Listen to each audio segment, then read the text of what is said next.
Hello everyone. Today we'll do the subject geography of grade 6 and the chapter number 7 is rocks and rock types. What is the meaning of rock? Rock means a large piece of stone, and in this chapter we will see different types of rock also. Let us see the first point. What is rocks? A mixture of different minerals formed by natural processes in the lithosphere.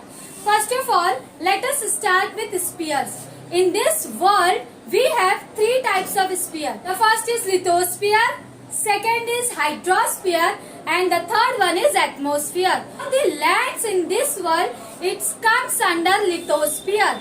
The water, it comes under hydrosphere, and the air, it comes under atmosphere. Here, the first point is all the mixtures of different minerals. We have different kinds of minerals in our world.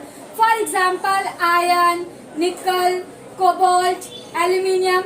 These all known as minerals. All the minerals are natural process. So by this natural processes in the lithosphere, it's together form a rock. For making a rock, there are different types of minerals together form the rock. Next, the earth's crust is made of rock and soil. Rocks and soil together form a earth crust. Silica, aluminium, magnesium and iron are the major rock forming minerals.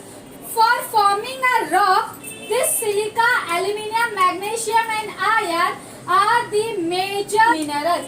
Means these four minerals are very important minerals for forming a rock. Next point, properties of rocks depend on the constituent minerals and their proportion as well as on the formation process. Constituent means basic. So basic minerals and their proportion. Proportion means quantity. So for forming a rock, basic minerals and their quantity is very much important for this formation process. It takes thousands of years for making a thick layer of 2.5 centimeter on the land. Types of rocks. There are three types of rocks according to their formation process. The first is igneous rocks. Igneous rocks is also known as primary rocks. Second is sedimentary rocks, and the third one is metamorphic rocks. So let us start with igneous rocks. The molten material, molten means melt material, known as magma and lava, cools down and solidifies, giving rise to igneous rocks. Means we can see igneous rocks while the volcanic eruption occur. These are also referred to as primary rocks. We do not get fossils in these rocks. Basalt is a major example of igneous rock. Next point, sedimentary rocks. Due to heat, rivers, glaciers, wind, etc., the rocks get decomposed. These rock particles get transported towards the low-lying areas and are deposited there. One after the other, layers of sediments get deposited in this way. The upper layers exert heavy pressure on the lower layers, leading to compaction of material and development of sedimentary rock. We may get fossils in these rocks.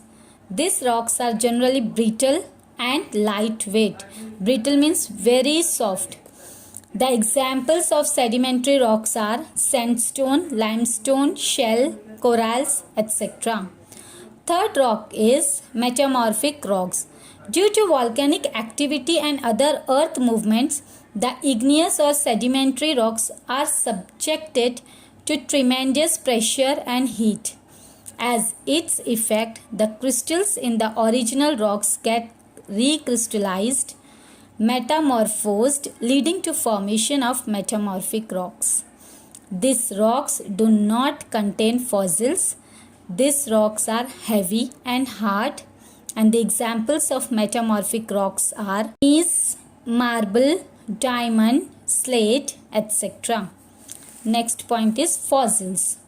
Due to heavy pressure, the impressions of the buried remains of dead animals or plants get putrefied in the rocks. These are called fossils. The study of fossils provides information about the life in that period. Next point is distribution of major rocks in Maharashtra. How they distribute the rocks in Maharashtra. First point is basalt rock has spread over a vast region of Maharashtra. Second point, granite rock is found in the eastern parts and in South Konkan. Third point, laterite is found in South Konkan. And the last point is sedimentary rock is found in Nandurbar, Dhule, Jalgaon, Buldhana, Akola and Amravati district of Maharashtra. Now see the next minerals wealth of Maharashtra. In Maharashtra, where we can see the minerals, because of thick and extensive layer of basalt. Basalt is kind of a rock. Maharashtra does not have large reserve minerals wealth. Means this thickness and extensive layer, extensive means more, large. Means in Maharashtra we don't have a proper or more amount of minerals. Next, in Maharashtra, mining activity is concentrated in South Konkan and in Eastern Maharashtra. Mining means quarrying. So in Maharashtra, we can easily see this mining activity in South Konkan and in Eastern Maharashtra. So in this chapter, we have discussed about rocks, uses of rocks and types of rock.